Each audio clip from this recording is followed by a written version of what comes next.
Habib, di sini kemudian ada remaja banyak sukanya tuh musik ya.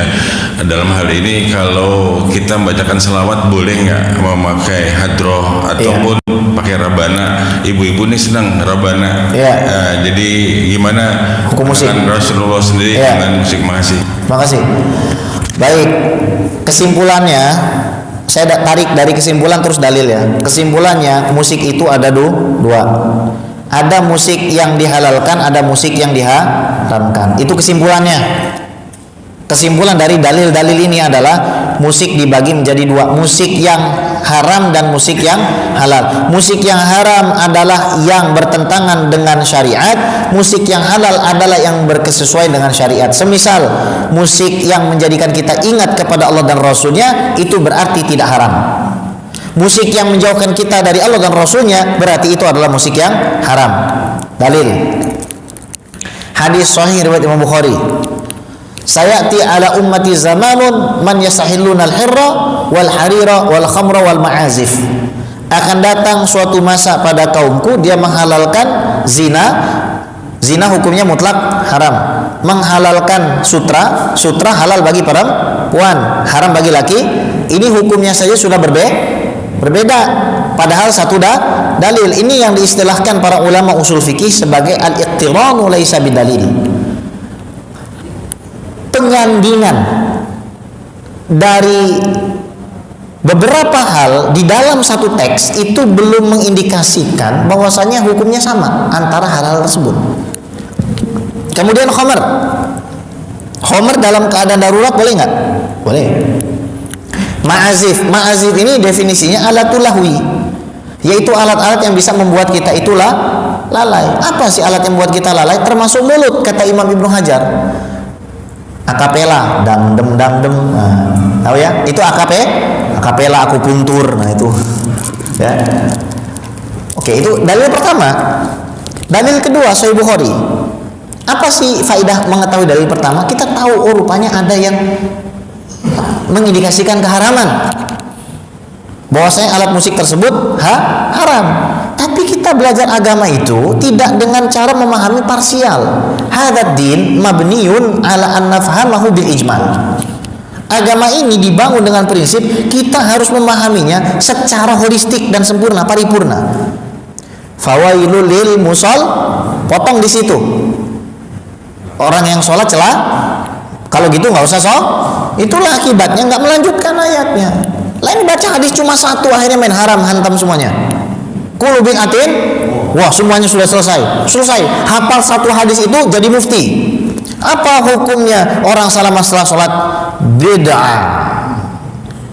Karena setiap yang tidak dilakukan Rasul dalilnya itu tokwis. Gampang bener jadi ulama, cuma hafal kullu bid'atin. Jadi ulama gampang bener Pak. Orang japos semua ulama gara-gara hafal kullu bid'atin. Sadar nggak kita ini dibodohi? Dibuat kita seolah-olah merasa kita jadi ulama dan tahu agama ini. Hadis Sahih Bukhari.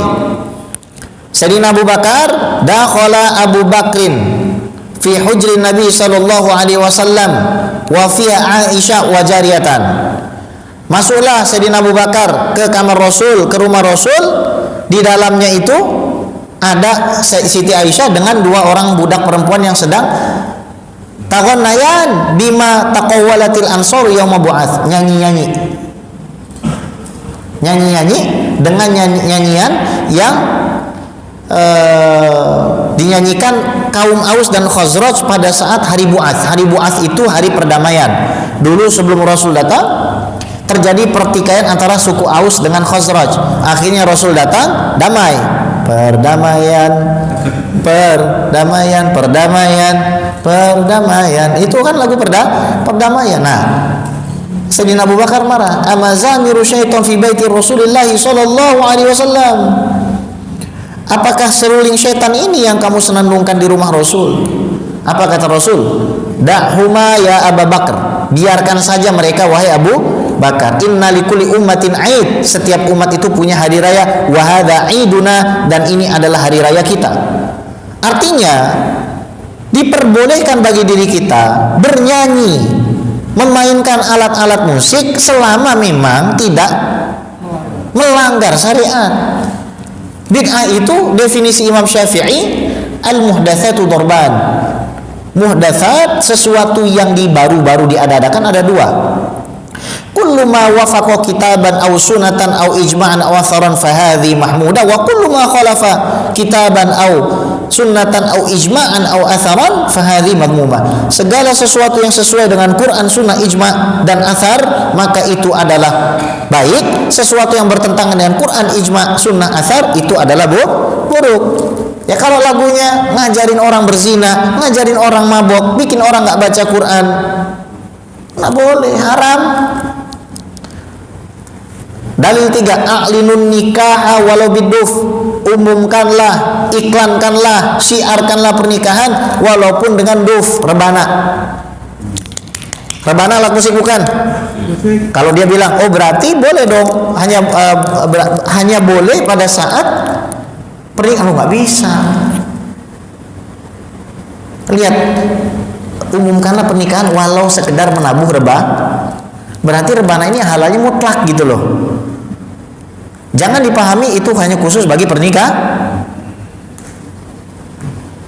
Jadi boleh nggak main musik? Silakan, yang penting baca Qurannya lebih banyak. Ini udah main musik, nggak pernah baca Quran, bawa pula dalil dari Habib guys, ngaco inti. Ya, Ana ngomong kayak begini bukan nyuruh ente genjreng-genjreng di pinggir jalan.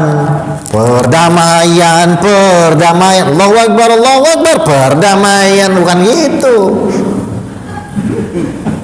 Supaya ente paham aja gitu kan, jangan sembarangan ngebitahin orang gitu ya. Baik, udah ya, udah malam.